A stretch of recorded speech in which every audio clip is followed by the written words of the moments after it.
భద్రాద్రి కొత్తగూడెం జిల్లా మనుగురులో నిర్వహించిన నియోజకవర్గ స్థాయి ముఖ్య కార్యకర్తల సమావేశంలో ఎమ్మెల్యే రేగా కాంతారావు చేసిన వ్యాఖ్యలు ఇప్పుడు సంచలనంగా మారాయి.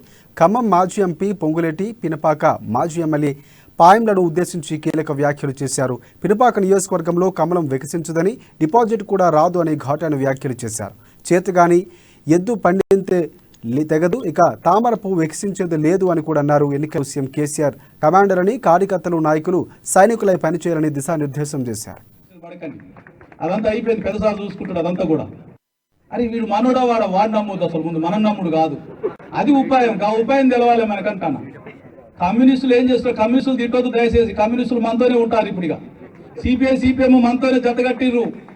వాళ్ళకి టికెట్లు వస్తాయి, అయ్యొస్తాయి రోజు పేపర్లో రాస్తారు. పాపం వీళ్ళు కన్ఫ్యూజ్ అవుతారు, వీళ్ళు కన్ఫ్యూజ్ అయ్యి మనీ కన్ఫ్యూజ్ చేస్తే మీరేం కన్ఫ్యూజ్ కావద్దు. ఒకరికి రాజ్యసభ, ఇది ఒకరికి ఎమ్మెల్సీలు ఇస్తా ఉన్నాం, ఇంకా కావాలంటే కార్పొరేషన్లు ఇస్తా ఉన్నాం. అదంతా ఆల్రెడీ అగ్రిమెంట్ అయిపోయింది, దానికోసం మీరు టెన్షన్ పడకండి. అదంతా అయిపోయింది, పెద్దసార్లు చూసుకుంటాడు అదంతా కూడా. ఇక వాళ్ళని ఎవరిని అవనవద్దు, వాళ్ళు కూడా మీటింగ్ పిలవాల్సింది కొంతమందిని. మా మీటింగ్ రండి పోయి అందరూ అని చెప్పేసి పిలవాలి.